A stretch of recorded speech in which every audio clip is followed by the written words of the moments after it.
All right. Welcome back to the Proplinq AI podcast, where I speak to people reshaping real estate through innovation, operations, and vision. And I'm Stuart, the founder of Proplinq AI, an agency helping real estate businesses automate their lead workflows, qualify faster, and convert more deals using AI.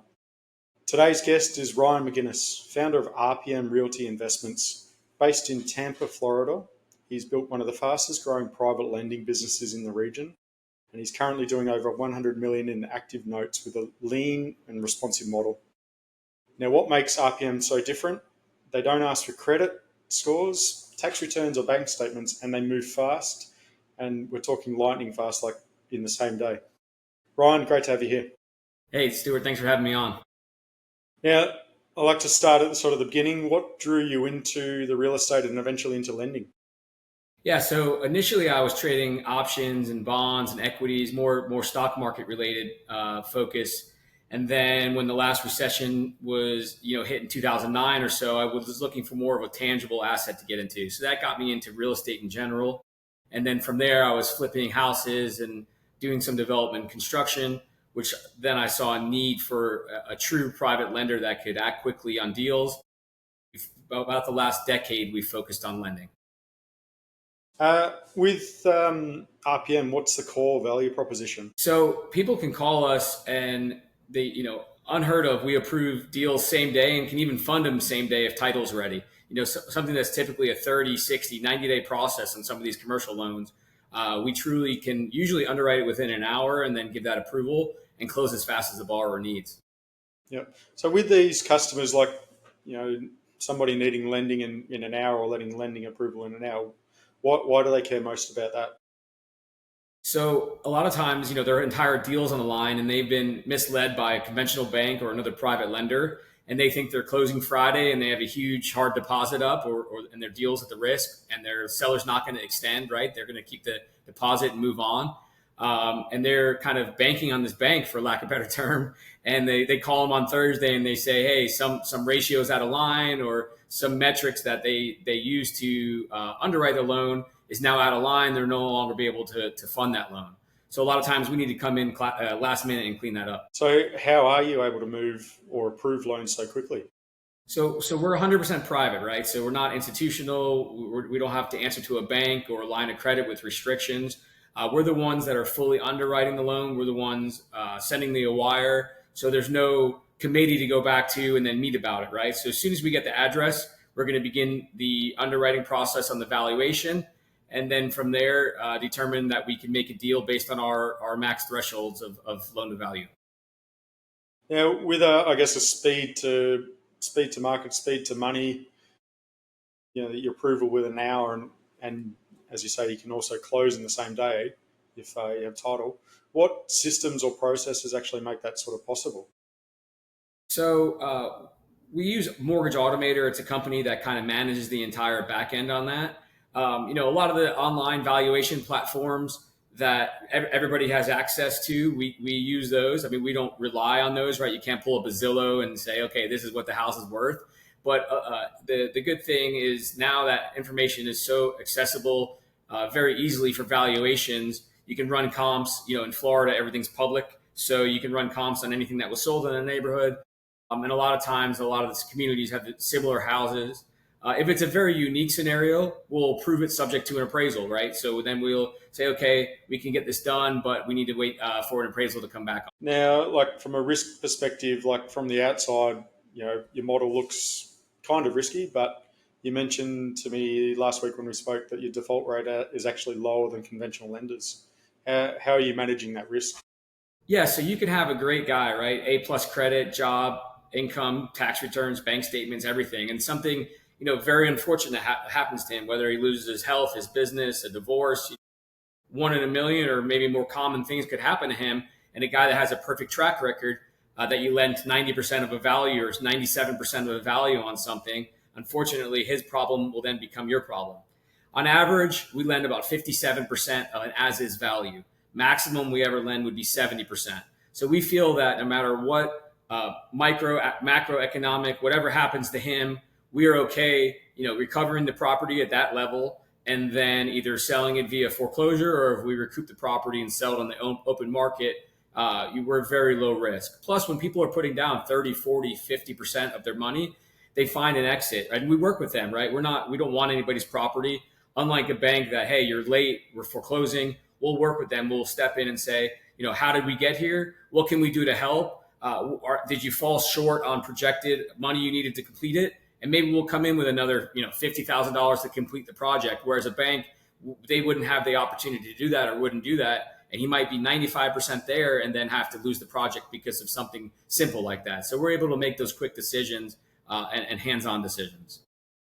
Now, as part of like your growth, growth and private investors, you've mentioned that you've been able to stay well capitalized. So from a supply side, where does your lending capital come from?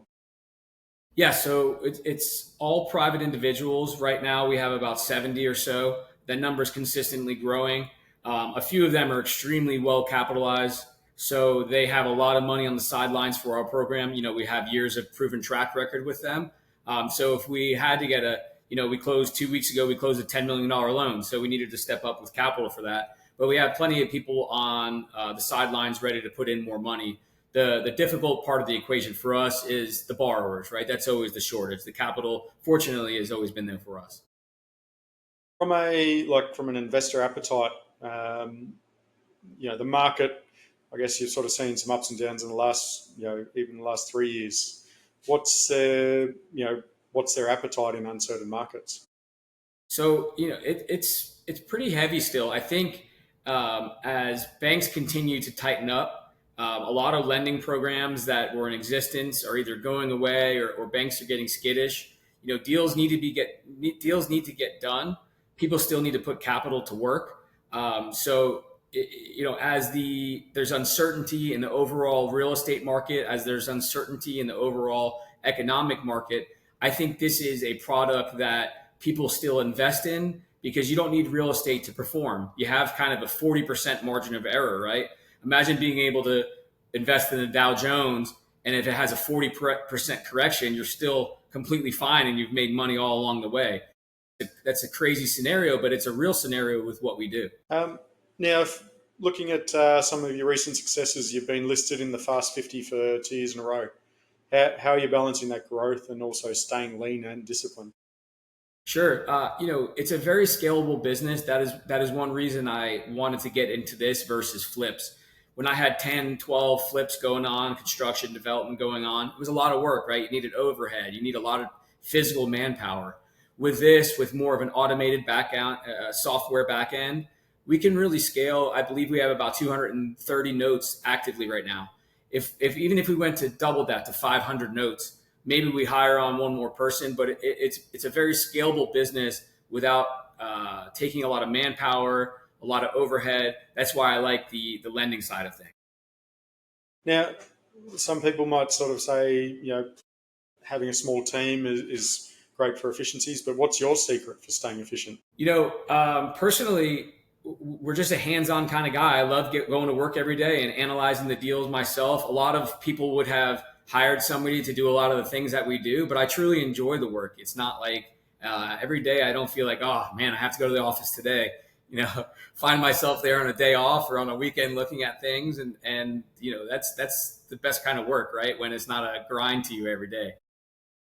What are you using from a technology perspective? You mentioned the mortgage platform, but what are there any systems, automations, or workflows that you've introduced to help improve either the people you do have working for you, but also your day to day? Sure. I mean, fortunately, again, lending is such a simple thing when you don't try to make it very complex. Banks, if we had to pull credit and we're running all these ratios, there's a lot more systems in place. There's a lot more automation in place potentially, or manpower in place. By really simplifying it as to what is the asset's value, there's really not much that we don't have to, have this big software or a lot of manpower to do all those kind of things. Do you see, currently mostly Florida based? Is that correct? Are you staying local, or are you seeing opportunities to expand? So being 100% organically grown and being in this market for 30 years, most of our borrowers are within a few hours of Tampa, which is where we're based. We do lend out throughout the state and then many other states, depending on the lending laws, right? Some states in the U.S. are very restrictive and borrower friendly. We don't want something to get in a multi-year litigation if somebody decides not to, pay their mortgage to us. So as long as the state is somewhat lender friendly, we're happy to lend there. We're a little bit more restrictive on loan to value because I may not know what is a house worth in Baltimore. I really don't know because I've never been there. I don't know the market. But if you tell me a street in Tampa or you tell me a street in Orlando, I know that market very well. Plus we have, attorneys, we have construction guys, we have all the guys on the ground. If needed, everything is in place for us. So zooming out, like what's your outlook for the next 12 months in the lending space? Yeah, we just continue to grow and grow. I mean, every year the trajectory has done very well. We keep originating new loans year over year, a very nice trajectory. So just keep that going. Right now we're 50, 60, $70 million a year in active loans. Maybe by 2026, that'll be 100 million. So really just providing good customer service. We don't want to get too big to where we're not able to meet that requirement of somebody calling us answering. Let's get that deal at least approved same day. I don't want to be the guys that takes 30 days to approve a loan because then we're just like every other lender out there. What are some of the other metrics? Like you mentioned some of your KPIs there, but what are the metrics that you use and look at on a day-to-day basis or, from a monthly basis? What are you tracking, Yeah, in your business? So new issues from the lending side, new issues on loans are the big tracker, right? All of our loans are pretty short duration. They're 2 years max. So these are not something that we want to keep on our books for 15, 30 years. We're a bridge loan of sorts for somebody trying to accomplish whatever they're doing. So new origination, which will then in turn, total assets under management. Again, we think we hit 103 million this year. So that number will continue to creep up. But we're constantly getting payoffs, right? So that number won't go through the roof. I think it's the new originations, if you can keep those going and just have a steady flow of that. Yeah. Now, magic wand. If you had a magic wand and you could fix one problem in the business, what would it be? I mean, I wouldn't say it's a problem, but I would love more borrowers, right? If I could all of a sudden double or triple my borrowers, we'd have to get down to work, but I welcome it for sure. Yeah. Now, like any interest then from a technology perspective, any interest in building tech products for other lenders? So you're doing this for yourself in Tampa. Have you had any question, businesses come to you and say, could we do the same thing and white label your Yeah, service? so we know our strengths and we know our weaknesses. We outsource that right now. I think ultimately, if you got large enough, we would probably bring that software in-house and create a platform for ourselves. But I don't think that's our business model to outsource any kind of platform. Our business model is the borrowers and getting them funded quickly. Yeah. So growing borrowers, like how are you acquiring borrowers or how are you finding borrowers? Are they just coming to you, as you said, organically, or are you finding other ways that you're Yeah, so getting new borrowers? we're completely referral based. So we do pay a referral fee for anybody that brings us a borrower. So people are incentivized by that. I've found that paying that out is much better than just doing a random ad. The quality of borrower you get is much better. Not to say somebody can't bring you a bad apple, but if I'm just having a blanket ad somewhere, you get a very low quality of borrower in the past that we've tried that. So we just continue to pay that incentive. People send us referrals, daily, and we weed through those and just take the best deals out of those for us and our lending partners. Well, you must be doing something right, because if your businesses keep on growing and people are happy, that customers refer customers, so you must be doing something right.